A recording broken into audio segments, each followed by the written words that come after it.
Olá a todos, né, bem-vindos à Tele Saúde, aqui do Hospital das Clínicas.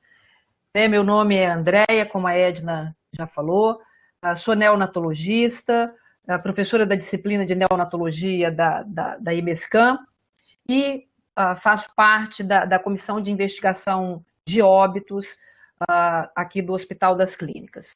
Né? Considerando, né, esse mês de novembro, onde normalmente fazemos, né, menção à forma de atendimento desses recém-nascidos prematuros, então é um mês dedicado à discussão, né, da qualidade ou da forma que podemos atender esses recém-nascidos prematuros, e eu vou falar um pouquinho, né, do que seria a hora ouro do recém-nascido prematuro, tanto na sala de parto, quanto na continuidade do atendimento dele durante a primeira hora de vida.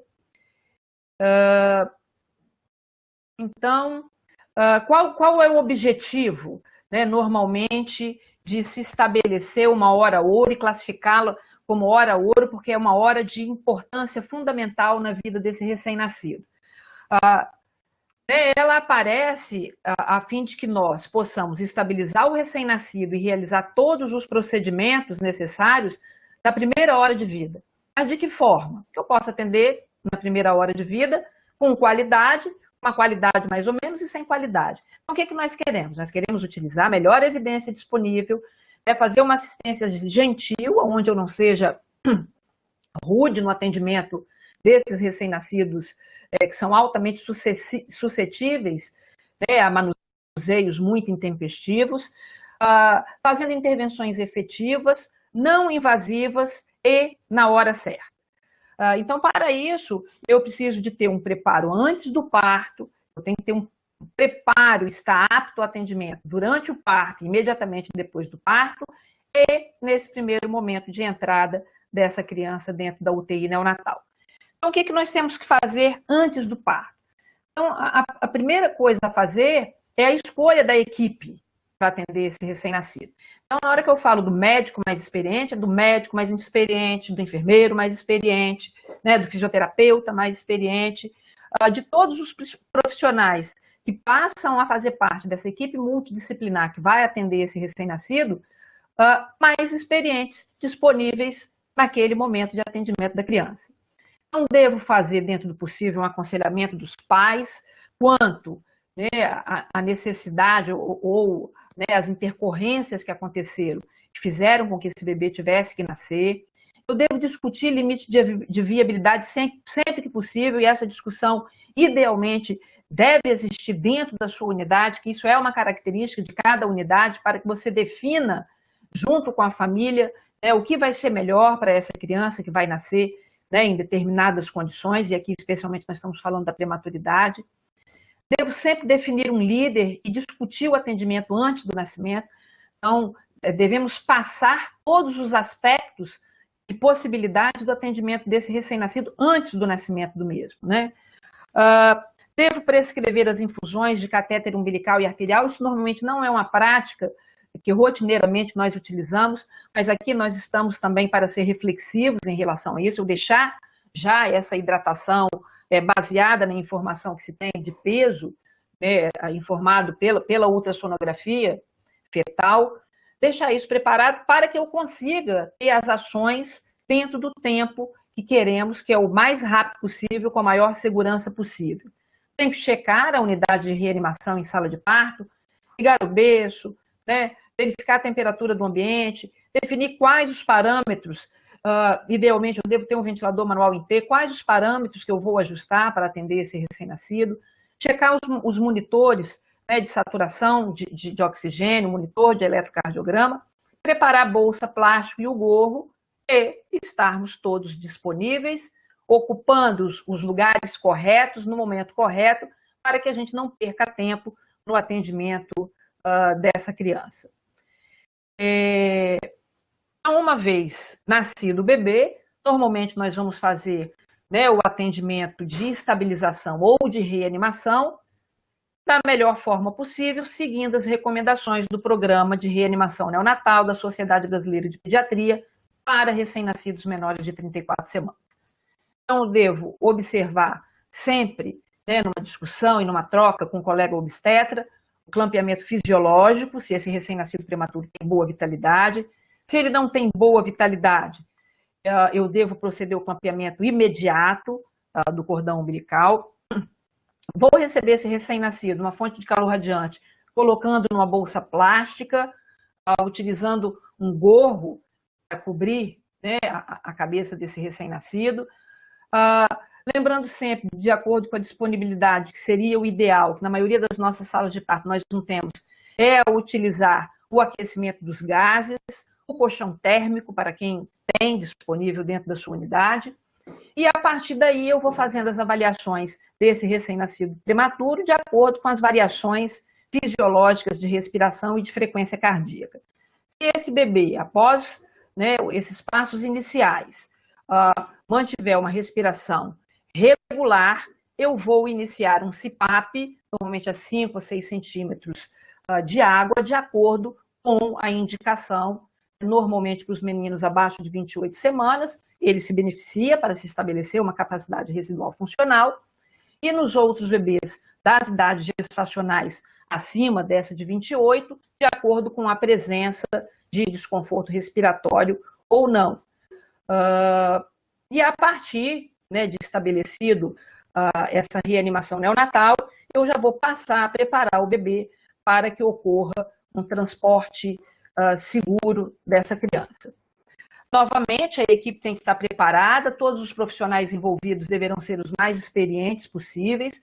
Vou colocar o bebê na incubadora de transporte e rever. É claro que eu só vou passar o bebê para dentro da incubadora de transporte depois que ele estiver estabilizado, né, se ele está numa condição de instabilidade que requer procedimentos de reanimação, eu não vou transportá-lo para a UTI, então eu estabilizo o bebê em sala de parto para que ocorra esse transporte posteriormente. Então, verifique se está ocorrendo uma entrada de ar adequada naqueles meninos que estão submetidos à ventilação, seja ela não invasiva ou invasiva. Avalie saturação e frequência cardíaca. Devo estabelecer como rotina, que não é uma prática ainda rotineira, né, na maioria das nossas unidades, que é o cálculo do score de morbidade interhospitalar. Normalmente eu vou tirá-lo da sala de parto e levar para a unidade de terapia intensiva. Em muitos lugares, a unidade de terapia intensiva é até em outro andar, diferente do andar onde essa criança nasce. Devo lembrar que eu devo sempre descrever em prontuário o atendimento em sala de parto, com valorização dos dados de anamnese, né, perinatal.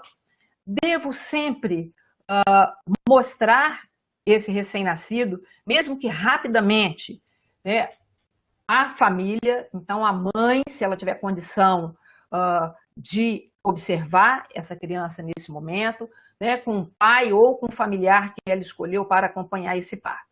E aí faço o transporte neonatal. Aqui, apenas para ilustrar, né, esse score, onde avalia as intercorrências durante o transporte, foi desenvolvido dentro da Escola Paulista de Medicina, onde se leva em consideração a idade gestacional, a temperatura axilar, a presença ou não de malformação, especialmente de sistema nervoso, o destino para onde essa criança está indo, então para nós é da sala de parto para a unidade de terapia intensiva, e qual o grau de suporte respiratório a que esse bebê está submetido. Lembrando que se eu tenho uma pontuação de menos de 13 pontos, ele ainda assim tem 8% de possibilidade de ocorrência de intercorrências durante o transporte. Normalmente essas intercorrências são necessidade de incremento da fração inspirada de oxigênio que ele está recebendo ou modificação dos parâmetros ventilatórios que ele esteja recebendo. Pontuação entre 13 e 15, né, a possibilidade de intercorrência já aumenta para 24, e scores aí acima de 20, a possibilidade de intercorrência aumenta para 57%.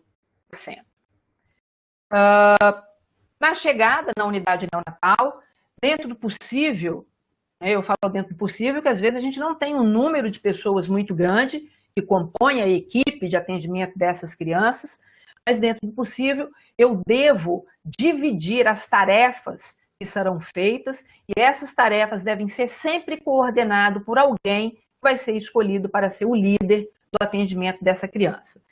Então, se eu posso, um grupo de pessoas vai prescrever hidratação e drogas, né, a depender das necessidades dessa criança, a depender do peso do bebê. Algumas vezes eu preciso de fazer algum ajuste, se eu já fiz o cálculo dessa hidratação anteriormente. Essa pessoa vai prescrever exames laboratoriais, vai iniciar a admissão conforme a rotina de cada serviço e vai fazendo as notas de admissão, né? Lembrando sempre que eu devo gastar ou investir muito mais o meu tempo com o recém-nascido do que com a papelada, né, com a burocracia, que a gente sabe que é necessária, mas eu devo ter atenção especial e inicial ao bebê e depois eu cuido dessa burocracia. Tenho que atualizar o estado clínico do neonato com a família. Muitas vezes a gente só vai falar com a família depois de 1, 2, 3 horas do atendimento do bebê. As pessoas estão aflitas, normalmente querendo saber, né, de como que essas crianças estão se comportando nessa hora inicial. E devo lembrar que eu devo documentar tudo o que eu estou fazendo, a princípio com pequenas notas e posteriormente, se você precisa de acrescentar algum dado ou de escrever lá dentro da evolução, de acordo com o prontuário do serviço, você com calma vai parar, né, e vai fazer, e você com essas notas pequenas não vai esquecer de nenhum detalhe. E aí um outro grupo deveria estar atento a esse cuidado direto do bebê. Então, checar a posição do tubo traqueal, especialmente para daquele bebê que precisou de intubação em sala de parto. Hoje, felizmente, né, vamos dizer assim, o nosso aprimoramento, o nosso cuidado, junto com a equipe multiprofissional em relação à ventilação não invasiva, um número cada vez menor de bebês prematuros tem a necessidade de intubação em sala de parto. Então, vou avaliar a necessidade da administração de surfactante, de acordo com os protocolos de serviço. O bebê está em ventilação invasiva, ver volume corrente, normalmente trabalhamos aí em torno de 4 a 6 ml por quilo, a depender da doença da criança. Vou rever, né, a qualidade de movimentação ou da ausculta da entrada de ar dentro desse tórax, conforme a modalidade ventilatória escolhida. Checar sempre a saturação, para manter a saturação dentro de valores de adequação para os recém-nascidos prematuros. Normalmente trabalhamos aí com saturação entre 90% e 94%, né, até 95%, não deixando passar desses valores. Se tivermos que inserir cateteres umbilicais, lembrar de não retirar o bebê da bolsa plástica até que esses procedimentos estejam feitos, né, na sua totalidade. Vou coletar os exames prescritos, iniciar a infusão da hidratação e naqueles serviços que dispõem de proteína, eu já posso iniciar a infusão de proteína, especialmente nos prematuros extremos, já nessa primeira hora de vida. E o acesso periférico, aí depende também do protocolo de cada instituição. Tem instituições que praticam né, a punção venosa periférica antes da inserção dos cateteres. Eu, pessoalmente, prefiro inserir um catéter umbilical antes dessa venóclise periférica, lembrando sempre que nós queremos que todos esses procedimentos estejam prontos na primeira hora de vida.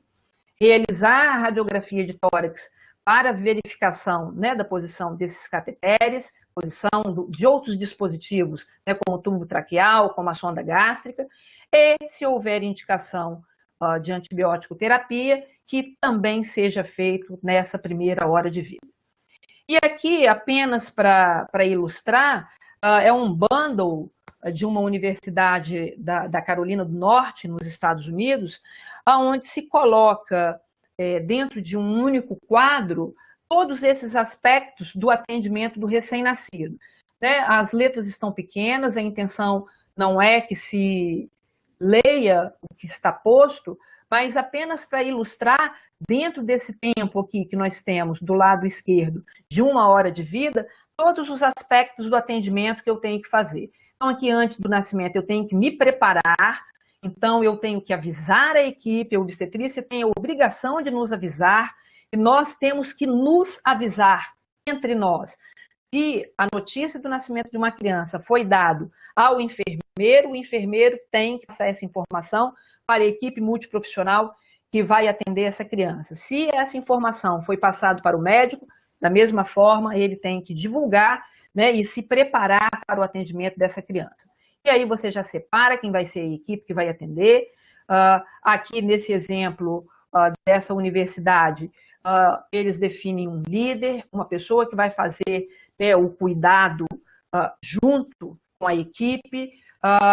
O RN1 e RN2 não é o residente, é um médico especializado em neonatologia e um enfermeiro especializado em neonatologia, mais um fisioterapeuta.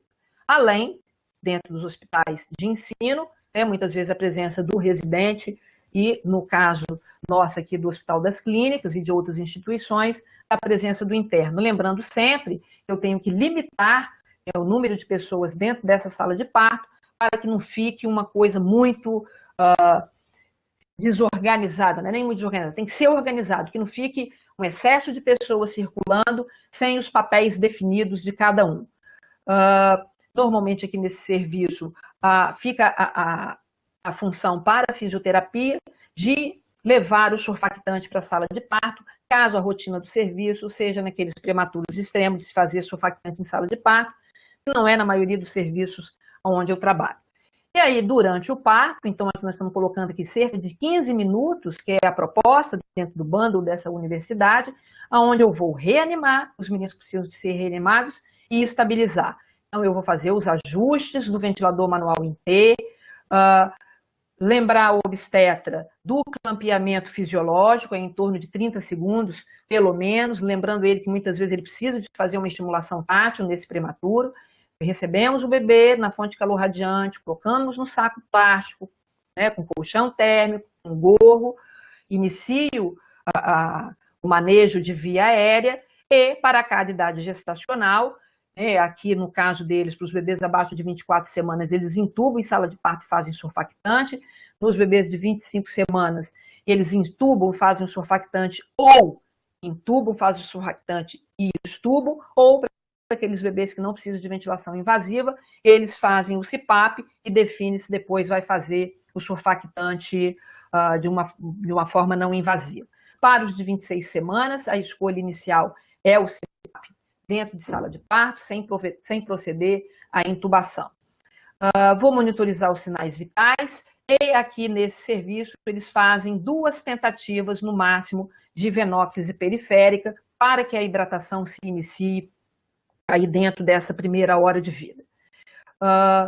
Depois, a partir dos 15 minutos, esse bebê vai ser transferido para a unidade neonatal, onde ele vai ser admitido por esse médico mais experiente, pelo líder da equipe, nos Estados Unidos, não necessariamente o líder da equipe deva ser o médico, depende de cada local, e essa pessoa que está responsável pela liderança, ela já vai priorizar a coleta de exames laboratoriais, o início da hidratação e dos antibióticos, e não é a nossa realidade, já entrar em contato com a radiologia, para que a radiologia possa disponibilizar o mais rápido possível o resultado desse exame radiográfico com a localização dos dispositivos. E aí, uma vez recebido esse bebê, ele vai ser transferido para a incubadora.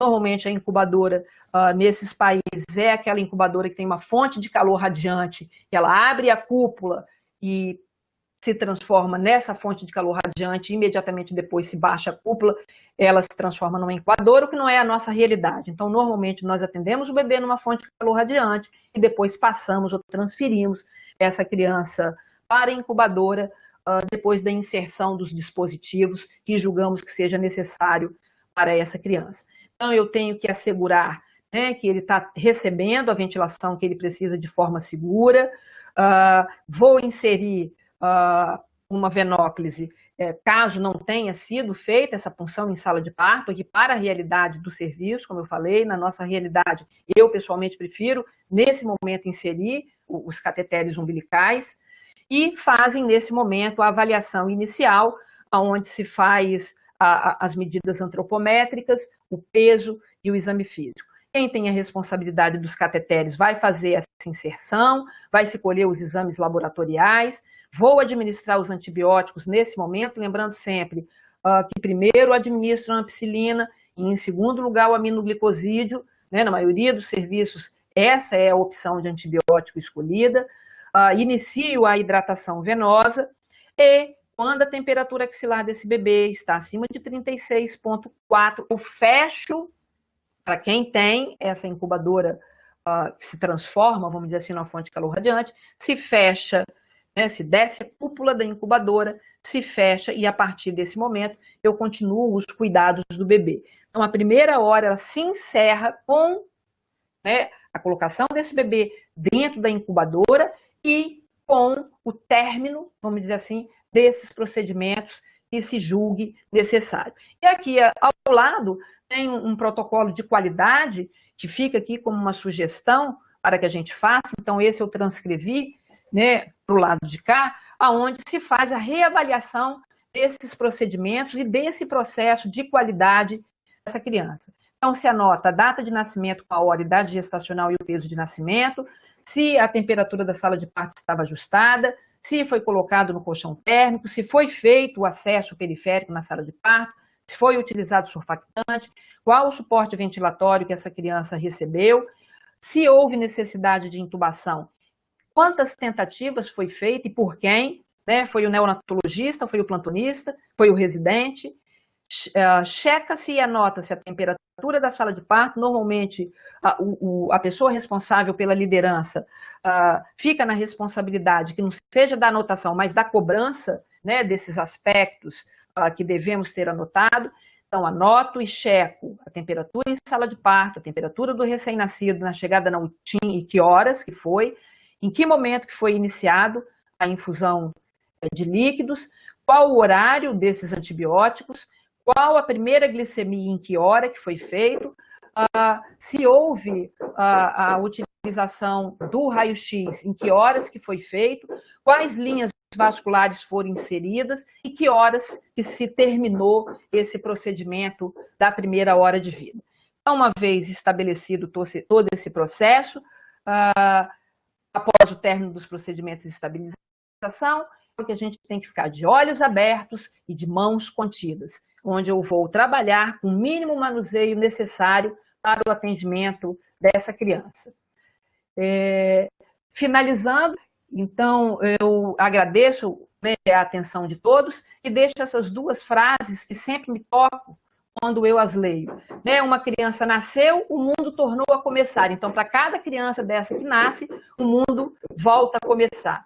E cada criança vai ter a sua história particular. Então, esta vai ser a história dessa criança. Por mais difícil que ela seja, é preciso que haja uma história. Obrigada. Agora eu passo a palavra para a doutora Adriana Amaral, que vai falar de neuroproteção no recém-nascido prematuro.